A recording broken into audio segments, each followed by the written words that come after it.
दिसते मस्त एकदम.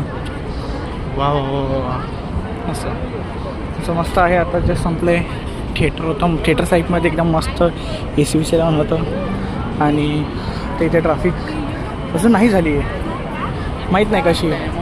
आणि माझं हॉटेल कुठेतरी त्या साईडला असायला पाहिजे. ओके, या साईडला कुठेतरी जवळच आहे, चालत आहे 2 मिनटावर आहे. सो मी चाललो आहे आता तिकडे, बघू त्याची.